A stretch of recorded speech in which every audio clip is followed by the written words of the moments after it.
परिंदों को मंजिल मिलेगी ये यकीन है, परिंदों को मंजिल मिलेगी ये यकीन है, ये उनके फैले हुए पंख बोलते हैं। अक्सर वो लोग खामोश रहते हैं, अक्सर वो लोग खामोश रहते हैं जिनके जमाने में हुनर बोलते हैं। हेलो दोस्तों, मेरा नाम अनिल कुमार, मेरे YouTube channel the best education में आपका स्वागत है। जैसे कि आप जानते हो मैं इंडियन ज्योग्राफी पढ़ा रहा हूँ। इंडियन ज्योग्राफी में पढ़ रहे हैं भारत की मिट्टियां यानी मृदा, ठीक है। इसके अंतर्गत मैंने बताया था भारत में क्या होती है, 8 प्रकार की मिट्टी पाई जाती है, जिसमें से मैंने अब 3 प्रकार की मिट्टी कंप्लीट कर ली है।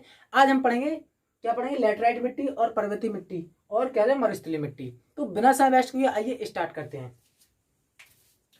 लैटराइट एक लैटिन शब्द लैटर से मिलकर बना है, जिसका अर्थ होता है ईंट, अर्थात इस मिट्टी का प्रयोग ज्यादातर ईंट बनाने के लिए किया जाता है, ठीक है। समझ में आया? नेक्स्ट आगे बढ़ते हैं। लैटराइट मिट्टी के लिए 2 परिस्थितियां जरूरी होती हैं। कौन कौन सी 2 परिस्थितियां? कौन कौन सी परिस्थितियां? एक तो 200 सेंटीमीटर से अधिक वर्षा होनी चाहिए, दूसरा क्या है कि आपका कि यहाँ पर क्या अधिक तापमान होना चाहिए।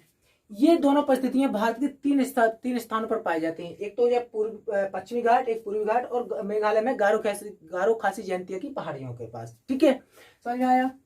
तो ये लिखा उपयुक्त दोनों परिस्थितियां भारत के 3 स्थानों पर पाई जाती हैं, एक पश्चिमी घाट, एक पूर्वी घाट और क्या मेघालय की गारो खासी जयंतिया पर ये क्या होता है, परिस्थितियां पाई जाती है। नेक्स्ट आगे देखते हैं। भारत में सबसे अधिक लैटराइट मिट्टी केरल फिर महाराष्ट्र में पाई जाती है। ये केरल वाला क्षेत्र है, ये लैटराइट मिट्टी वाला पूरा पोर्शन है, इसमें ये केरल वाला, ये महाराष्ट्र वाला क्षेत्र है। तो सबसे अधिक केरल में पाई जाती है लैटराइट मिट्टी, दूसरे नंबर पर कहाँ, महाराष्ट्र में पाई जाती है, ठीक है। आगे बढ़ते हैं। क्योंकि इन दोनों राज्यों में 200 सेंटीमीटर से अधिक वर्षा होती है। मैंने आपको जब भारतीय मानसून पढ़ाया था, भारतीय जलवायु पढ़ाए थे, तो मैंने बताया था दक्षिण पश्चिम मानसून जब भारत में प्रवेश करता है तो केरल के मालाबार तट से 1 जून को टकराता है, ठीक है। और चूंकि ये जो आपका पश्चिमी घाट है ये अधिक ऊंचा है, इसके कारण क्या होता है कि यहाँ पर क्या होता है कि ये जो मानसून है ये आपका क्या था, पूर्व की ओर नहीं जा पाता है, इसी के पैरेलल ऊपर की ओर चला जाता है, यहाँ पर खूब जोर से बारिश करता जाता है। इसलिए यहाँ पर क्या होता है कि अधिक वर्षा, 200 सेंटीमीटर से अधिक वर्षा होती है, इसलिए यहाँ पर क्या आपकी लैटराइट मिट्टी पाई जाती है। दूसरी बात समझिए, यहाँ पर विषुवत रेखा के समीप होने के कारण यहाँ गर्मी भी अधिक पड़ती है। देखते हो आप यहाँ पर, अगर कन्याकुमारी से विषुवत रेखा की दूरी देखी जाए तो लगभग 878 किलोमीटर है, ठीक है, समथिंग। तो इसमें क्या हो जाएगा, तो देखो जब ये क्या होता है विषुवत रेखा के पास है तो यहाँ पर गर्मी भी बहुत अधिक होती है। दक्षिण भारत में गर्मी अधिक होती है, इसलिए तो देखना तुम्हें काले लोग पाए जाते हैं। जम्मू कश्मीर में गर्मी नहीं होती तो वहां पर कितने गोरे चिट्टे लोग पाए जाते हैं, ठीक है। हाँ आगे बढ़ते हैं।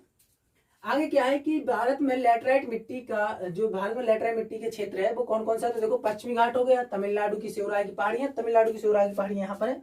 यहाँ पर जो वर्षा होती है वो होती है उत्तर पूर्व मानसून से। किससे वर्षा होती है, तो उत्तर पूर्व मानसून से, जो आपका तमिलनाडु कोरोमंडल तट है ना, यहाँ पर होती है। यहाँ पर ये शिवराय की पहाड़ियां इलायची के लिए प्रसिद्ध है, ठीक है। हालांकि इसके नीचे जस्ट दक्षिण में इलायची की पहाड़ियां ही पाई जाती हैं, ठीक है। आगे देखते हैं। इसके बाद देखते हैं तो उड़ीसा, जो आपका उड़ीसा तट का क्षेत्र, उड़ीसा वाला ये क्षेत्र हो जाएगा आपका, ठीक है। इसके बाद क्या हो जाएगा, पश्चिम बंगाल की राजमहल की पहाड़ियां, याद रखना राजमहल की पहाड़ियों की सबसे ऊंची चोटी है पारसनाथ, ठीक है। चलो आगे बढ़ते हैं। असम की रेगमा पहाड़ियां, जो आपकी असम की रेगमा गारो खासी जयंतिया की पहाड़ी के जस्ट उत्तर में है असम की रेगमा पहाड़ियां, ठीक है। इसके बाद आ जाए मेघालय की गारो खासी जयंतिया की पहाड़ियां, मेघालय की गारो खासी जयंतिया की पहाड़ियां यहाँ पर स्थित है आपकी, ठीक है। इसके बाद क्या आ जाएगा, इसके बाद आ जाएगा आपका आंध्र प्रदेश, सतपुड़ा पर्वत, विंध्याचल पर्वत श्रेणी, क्योंकि जो आपका दक्षिण पश्चिम मानसून है यहाँ से प्रवेश करता है, जो यहाँ पर जो इन दोनों से यहाँ पर स्थित है सतपुड़ा श्रेणी, यहाँ पर विंध्याचल पर्वत श्रेणी, इन दोनों के बीच से प्रवेश करता है, तो यहाँ पर बहुत अधिक वर्षा करता है, इसलिए यहाँ पर क्या है, लैटराइट मिट्टी पाई जाती है।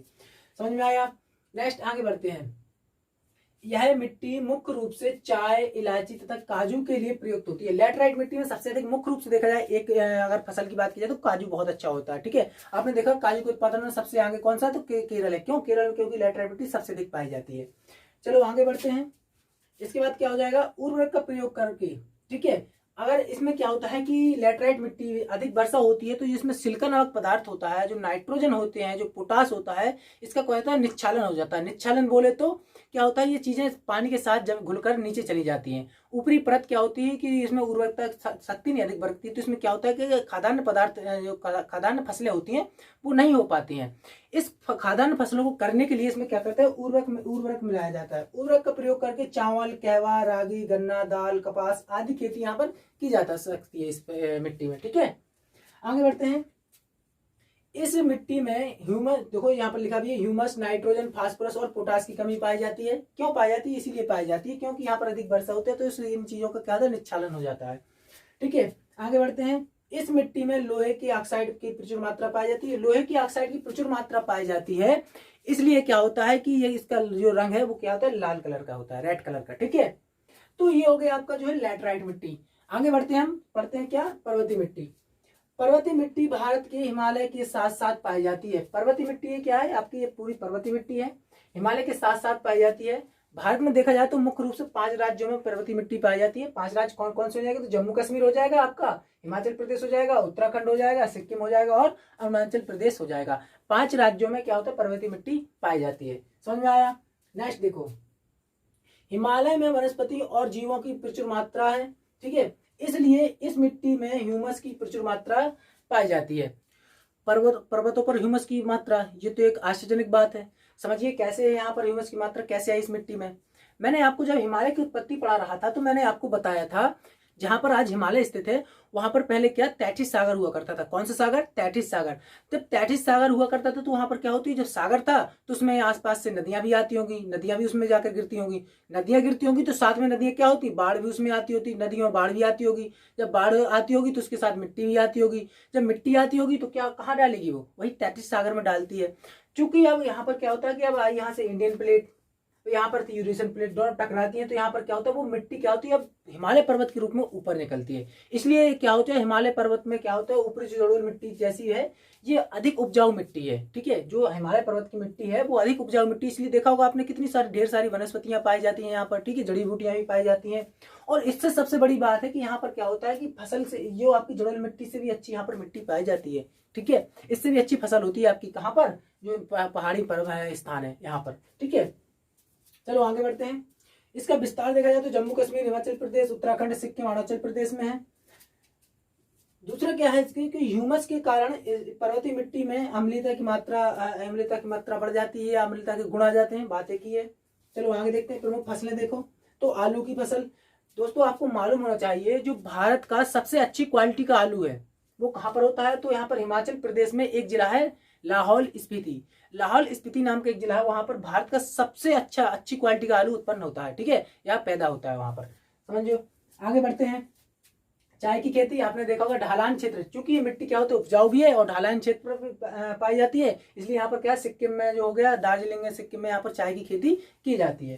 समझ में आया? नेक्स्ट आगे नाशपाती खेती, आपने देखा फलों की खेती, नाशपाती की खेती की जाती है कहाँ पर, हिमाचल प्रदेश में। इसके बाद आगे बढ़ते हैं तो मसालों की खेती भी की जाती है, यहाँ पर इलायची की जो खेती है यहाँ पर की जाती है, कहाँ पर, तो आपका सिक्किम में हो जाएगा। इसके बाद क्या हो जाएगा, कहवा यानी कॉफी की खेती की जाती है। और फलों की खेती में आपको देखा, जम्मू कश्मीर में सेब उगाए जाते हैं और जो अखरोट भी उगाए जाते हैं। ठीक है, तो यहाँ पर क्या हो जाए, ये हो जाएगा आपका पर्वतीय मिट्टी। ठीक है, इसके बाद आएगा मरुस्थलीय मिट्टी। मरुस्थलीय मिट्टी में, जो मरुस्थलीय मिट्टी का निर्माण भारत के शुष्क मैदान में हुआ है, शुष्क मैदान, ये आपकी मरुस्थलीय मिट्टी है पूरी। ठीक है, समझ में आया? इसका विस्तार देख लीजिए तो दक्षिण पंजाब हो गया आपका, दक्षिण हरियाणा हो गया आपका, दक्षिण पंजाब वाला क्षेत्र, दक्षिण हरियाणा वाला क्षेत्र, इसका राजस्थान पूरा हो गया आपका। इसके बाद गुजरात के कच्छ के रण में पाई जाती है, जो गुजरात का कच्छ के रण वाला क्षेत्र है, यहाँ पर क्या पाई जाती है, तो मरुस्थलीय मिट्टी पाई जाती है। समझ में आया? नेक्स्ट इसके बाद देखते हैं, इस मिट्टी में ह्यूमस, नाइट्रोजन तथा नमी की कमी पाई जाती है। भाई खेती के लिए क्या होता है, खेत में नमी होनी चाहिए, ठीक है, नाइट्रोजन होनी चाहिए और ह्यूमस होनी चाहिए। जब ये चीजें नहीं होगी तो वहां पर खेती में कैसे अनाज हो सकता है। इसलिए इस मिट्टी में खाद्यान्नों की खेती नहीं की जा सकती, इसलिए क्योंकि इसमें ना तो ह्यूमस है, ना नाइट्रोजन है, नमी है खेत में, तो क्या होता है उसमें खाद्यान्नों की खेती की नहीं जा सकती है। इसमें यहाँ पर क्या है, तो फिर किस चीज की खेती की जाती है, देखिए यहाँ पर तो ज्वार, बाजरा, मोटे अनाज और सरसों की खेती की जाती है इसमें। ठीक है, ये क्या है आपके, ज्वार, बाजरा, मोटे अनाज, सरसों की खेती की जाती है, इसलिए इन सभी के उत्पादन में राजस्थान प्रथम नंबर पर है, याद रखिएगा। ठीक है, आगे देखिए, राजस्थान के श्री गंगानगर में, ठीक है, श्री गंगानगर राजस्थान का एक जिला है, ठीक है, सबसे उत्तरी जिला है। तो राजस्थान के श्री गंगानगर में खाद्यान्नों की खेती होती है, क्योंकि यहाँ इंदिरा नहर से सिंचाई का पानी आता है। चूंकि आपको मालूम हो जाए कि जो हरिके बैराज है वहां से इंदिरा नहर निकाली गई, सतलज नदी पर बनाया गया हरिके बैराज नाम का एक डैम। ठीक है, वहां से एक इंदिरा नहर निकाली गई है, जो क्या राजस्थान के पानी की पूर्ति करने के लिए। ठीक है, तो क्या होगा कि याद रखना कि वो मानव द्वारा निर्मित दुनिया की सबसे बड़ी नहर है, ये भी याद रखिएगा। ठीक है, तो यहाँ पर स्थित है वो। तो क्या होता है कि वो नहर, जब इंदिरा नहर यहाँ पर आती है तो यहाँ पर सिंचाई, ठीक है, क्या राजस्थान के पूर्व जो उत्तरी जिला है, 2 से 3-4 जिला ऐसे हैं जो वहां पर क्या होता है कि इंदिरा नहर से सिंचाई होती है। समझ में आया? तो आज के लिए इतना भी रहने देते हैं। वीडियो अच्छा लगे तो एक लाइक करना है, प्यारा से एक कमेंट करना है, ये वीडियो अपने दोस्तों में ज्यादा शेयर करना है। YouTube channel the best education subscribe जरूर कर लेना। ऐसे ही पढ़ते रहिए मेरे साथ, क्योंकि पढ़ेगा इंडिया तभी तो आगे बढ़ेगा इंडिया। बहुत बहुत धन्यवाद आपका वीडियो देखने के लिए। आपका दिन शुभ हो।